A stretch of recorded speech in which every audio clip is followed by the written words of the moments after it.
जय जगन्नाथ पिलाने तुम मानक स्वागत करुछि स्वयंश्री संस्कृत एजुकेशन चैनल आउ एक नुआ वीडियो को आज आम नवम श्रेणी संस्कृत पुस्तक संस्कृत बल्लरी यही पुस्तकर पद्य भागरु नीतिवाणी को अध्ययन करिबा नीतिवाणी को अध्ययन करिबा एवं नीतिवाणी रे थिबा श्लोक माननकु अध्ययन करि सारी तन्मध्यरु से कठिन शब्द मानकर अर्थ प्रकृति प्रत्यय समास ए विषय सम्यक आलोचना करिबा।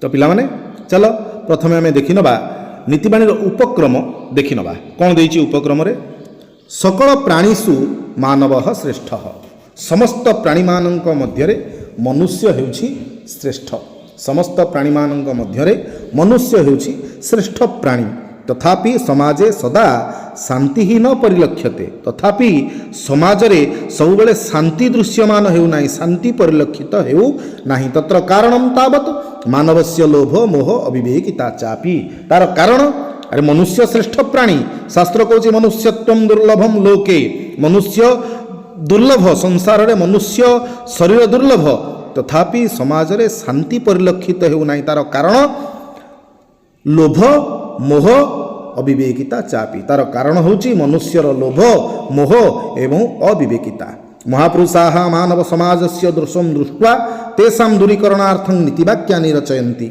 महापुरुष माने मनुष्य समाजर एही दोष को देखि जो लोभ मोह अविवेकिता एही प्रकार दोष को देखि ताकू दूर करिबा पाई नीतिवाक्य मान रचना करिछन्ति तानि नीतिवाक्यानि रत्न सदृशानि भवन्ति सेही नीतिवाक्य गुड़िक रत्न परि अटन्ति संस्कृत नीतिकारेषु संस्कृत नीतिकार मानक मध्यरे चाणक्य भर्तृहरि मनु व्यास वाल्मीकि कामंडक पराशर शंकर प्रभृतयः प्रसिद्धाः संस्कृत नीतिकार मानक मध्यरे चाणक्य भर्तृहरि मनु व्यास वाल्मीकि कामंडक पराशर शंकर प्रभृति प्रसिद्ध अटन्ति तैः रचितेभ्यः नीतिरत्नेभ्यः सेमानंक द्वारा रचित होइथिबा नीतिरत्न मानंक रे कानि नीतिरत्न मानंकरु कानिचित अत्र संगृहीतानि केते गुडिया एठारे संग्रह करा जायछि तानि अस्माकम अज्ञान अंधकार दूरीकरणाय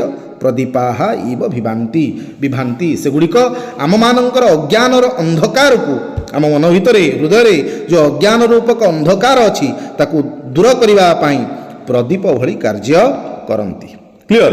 अच्छा तो पिला माने वर्तमान आमे उपक्रम सरिवा परे प्रथम श्लोक देखिबा प्रथम श्लोक रे कोन अछि ताकू अध्ययन करिबा प्रथम श्लोक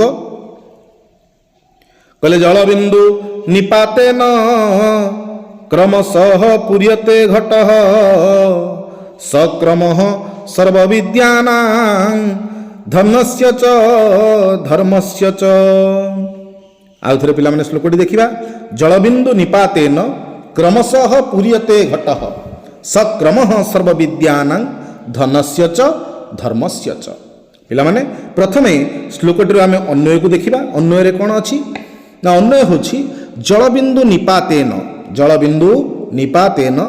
क्रमशः घटः पूर्यते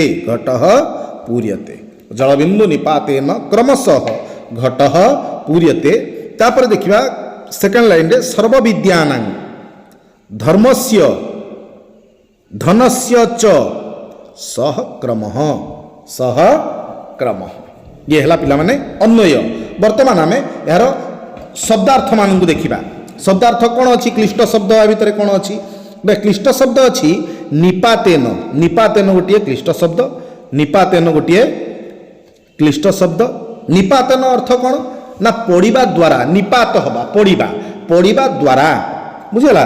अच्छा क्रमशः कहले कौन ना क्रमे बुझला। अच्छा तापरे कौन ना पूर्यते पूर्ण हुए पूर्यते कहले कौन पूर्ण हुए। अच्छा घटः कहले माठिया घट कहले माठिया। अच्छा सर्वविद्यानां समस्त विद्यामानंकर बा समस्त विद्यार जो चतुर्दश आन्मुखिकी विद्या अच्छी समस्त विद्यार बुझला। क्रम कहले कौन ना क्रम कहले धारा जो क्रम रे क्लियर धनर च कहले एवं ଧର୍ମସ୍ୟ କହିଲେ ଧର୍ମର। ତ ପିଲାମାନେ ଇଏ ହେଉଛି ଶବ୍ଦମାନଙ୍କର ଅର୍ଥ। ବର୍ତ୍ତମାନ ଆମେ ଶ୍ଲୋକଟିର ଅର୍ଥକୁ ଆଲୋଚନା କରିବା। କ'ଣ କହିଲେ ନା ଜଳବିନ୍ଦୁ ନିପାତେନ କ୍ରମଶଃ ପୂର୍ୟତେ ଘଟଃ। ଜଳବିନ୍ଦୁ ନିପାତେନ କ୍ରମଶଃ କ୍ରମେ ଜଳବିନ୍ଦୁ ପଡ଼ିବା ଦ୍ୱାରା ଜଳ ବିନ୍ଦୁ ବିନ୍ଦୁ ହୋଇ ପଡ଼ିବା ଦ୍ୱାରା କ୍ରମରେ ଧାରାରେ ମାଠିଆଟି ପୂର୍ଣ୍ଣତ୍ୱକୁ ପ୍ରାପ୍ତ ହୁଏ ବା ମାଠିଆଟି ପୂର୍ଣ୍ଣ ହୁଏ। ଠିକ୍ ସେହି କ୍ରମରେ ଆମମାନଙ୍କ ପାଖରେ ସମସ୍ତ ବିଦ୍ୟା ଏବଂ ଧର୍ମ ଏବଂ ଧନ ଏ ସମସ୍ତେ ସେହି କ୍ରମରେ ଆମକୁ ଜ୍ଞାନାଲୋକରେ ଉଦ୍ଭାସିତ କରନ୍ତି। ଆମେ ଯଦି କ୍ରମ ଅନୁସାରେ ଯିବା ତ ଆମ ପାଖରେ ସେହି କ୍ରମ ଯେଉଁ କ୍ରମରେ ଜଳ ବିନ୍ଦୁ ବିନ୍ଦୁ ହୋଇ ଘଟଟିକୁ ପୂର୍ଣ୍ଣ କରୁଥିଲା ସେହି କ୍ରମରେ ଆମକୁ ଯିବାକୁ ପଡ଼ିବ। କ୍ରମରେ ଗଲେ ଆମେ ଆମ ପାଖରେ ସମସ୍ତ ବିଦ୍ୟା ଧର୍ମ ଧନକୁ ଆୟତ୍ତ କରି ରଖିପାରିବା। ଏ ହେଉଛି ଉକ୍ତ ଶ୍ଲୋକର ଅର୍ଥ। ତ ପିଲାମାନେ ବର୍ତ୍ତମାନ ଆମେ ଦେଖିବା ଦ୍ୱିତୀୟ ଶ୍ଲୋକରେ କ'ଣ କୁହାଯାଇଛି। ବର୍ତ୍ତମାନ ଆମେ ଦେଖିବା ଦ୍ୱିତୀୟ ଶ୍ଲୋକ। ଦ୍ୱିତୀୟ ଶ୍ଲୋକରେ କ'ଣ କୁହାଯାଇଛି? ଦ୍ୱିତୀୟ ଶ୍ଲୋକ ହେଉଛି ଉପଦେଶ ହି ମୂର୍ଖାଣାଂ ପ୍ରକୋପାୟ ନ ଶାନ୍ତୟେ। ଉପଦେଶ ହି ମୂର୍ଖାଣାଂ ପ୍ରକୋପାୟ ନ ଶାନ୍ତୟେ ପୟଃ ପାନଂ ଭୁଜଙ୍ଗାନାಂ କେବଲಂ ବିଷବର୍ଦ୍ଧନମ୍। ଆଉ ଥରେ ଶ୍ଲୋକଟି ପିଲାମାନେ ଦେଖିବା।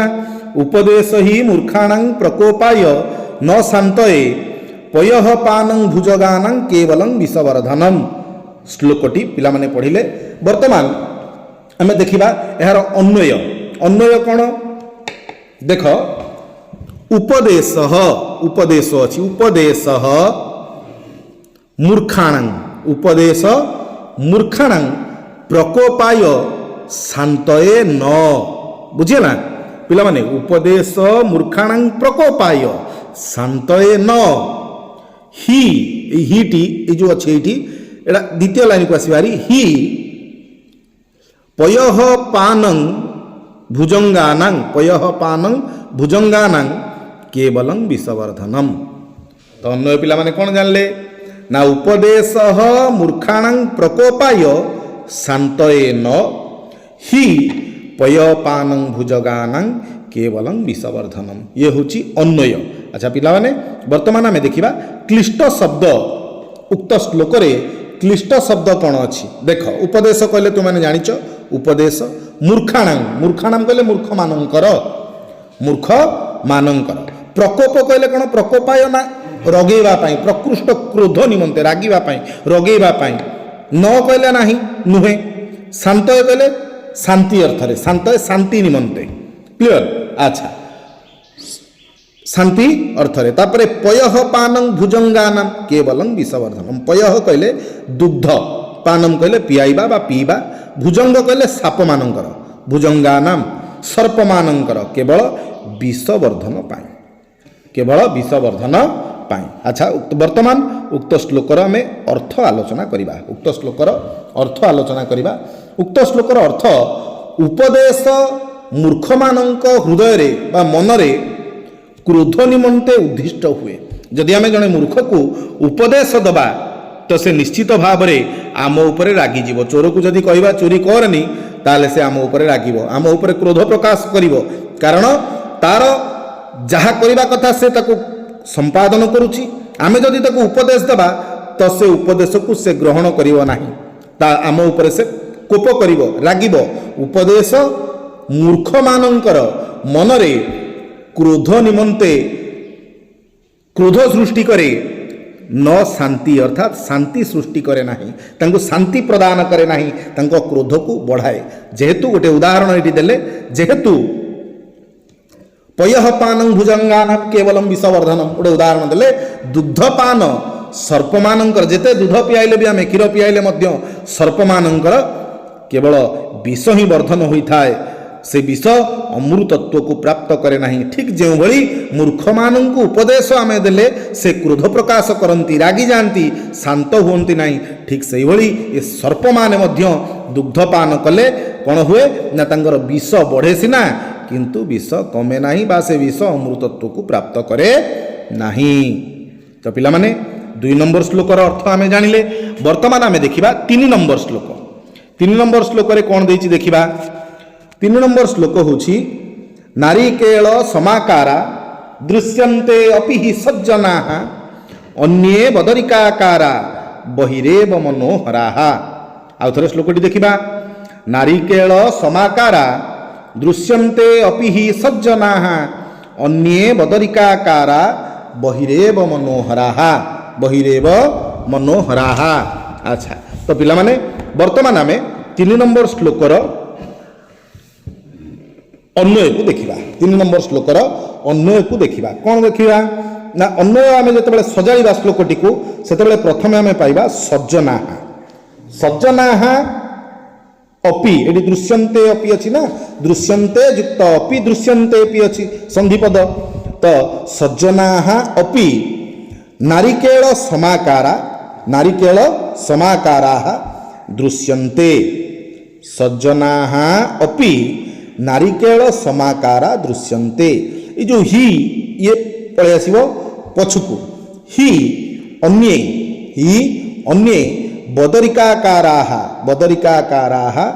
बहिः एव मनोहराः। तो पिला माने उक्त श्लोकर आमे अन्वय कौन कले ना सज्जनाः अपि नारिकेल समाकाराः दृश्यन्ते हि अन्ये बदरिकाकाराः बहिः एव मनोहराः। तो पिला माने उक्त श्लोकरे आमे क्लिष्ट शब्द गुडी को आलोचना करिबा। सज्जनाः कहले तो माने कोन बुझछ? सज्जन कहले साधु लोक माने। सज्जन कहले कोन? साधु लोक माने। अच्छा नारिकेल समाकारा कहले कोन बुझछ ना? नारिकेल समाकारा कहले नडिया भली प्रतिकृति विशिष्ट सुंदर नडिया भली देखिबा। समाकारा आकार नडिया भली आकार। दृश्यन्ते कहले देखा जांती। दृश्यन्ते कहले देखा जांती। अच्छा बदरिकाकारा कहले बरकोली परी बदरिक आकार बरकोली परी। मनोहराः कहले कौन बुझ ना सुंदर मनोहर। अच्छा बही कहले बाहर को बही कहले कौन बाहर को एब होची निश्चितार्थक ही यही अर्थ रे। तो पिला माने वर्तमान आमे उक्त श्लोकर अर्थ को देखिबा। उक्त श्लोकर अर्थ कौन? 3 नंबर श्लोकर अर्थ आमे देखिबा। उक्त श्लोकर अर्थ उक्त श्लोकरे कहले नारिकेल समाकारा दृश्यन्ते अपि हि सज्जनाः अन्ये बदरिकाकारा बहिरेव मनोहराः। उक्त श्लोकरे साधु लोक माननकु नडिया सहित तुलना करिसंती। साधु लोक माने उपरु कठिन होइथांती सत किंतु तांग हृदय अति कोमल होइथाय। ठीक जेमिति नडिया ऊपर सुकठिन किंतु भीतर भाग अत्यंत कोमल एवं रसाळ युक्त होइथाय। सेथिपाई उक्त श्लोकरे साधु लोक मानकर प्रकृति नडिया भली बोली वर्णना करा जायछि। जेहेतु अन्य माने बरकोली कहले ऊपर अति कोमल होइथाय किंतु भीतर अति कठिन होइथाय अर्थात दुर्जन लोक माने असाधु लोक माने कौन करती ना ऊपर को अति कोमलता प्रदर्शन करुथिले मध्य भल देखुथिले मध्य भितरे अत्यंत से माने कठिन होइथांती। तेणुकरी एठी कहले अन्ये बदरिकाकारा असाधु लोक माने सज्जन माने नडिया भली प्रकृति होइथाय सज्जन मानकर एवं अन्य जो माने दुर्जन रहिले सज्जनर विपरीत दुर्जन जो माने असाधु व्यक्ति विशेष रहिले सेमानंकर हृदय तांको प्रकृति बरकोली परी होइथाय। केवल बाहर को मनोहर सुंदर देखा जाती बाहर को कोमलता परिप्रकाश करती किंतु भीतरती अत्यंत कठिन होइथाय। तो पिला माने आज आमे 3टी श्लोक को अध्ययन कले यह परवर्ती श्रेणी रे परवर्ती वीडियो रे मु अन्य श्लोक मानकर आलोचना करिवि एवं जदि तुम मानकर कौनसी ये 3टी श्लोक रे शंका रहुची तुमे निश्चित भाव में मते कमेंट रे जणै पारिबो जहा फल रे मु परवर्ती वीडियो रे तुमर से शंका माननकु समाधान करिबा पई निश्चित भाव में चेष्टा करिवि। जय जगन्नाथ।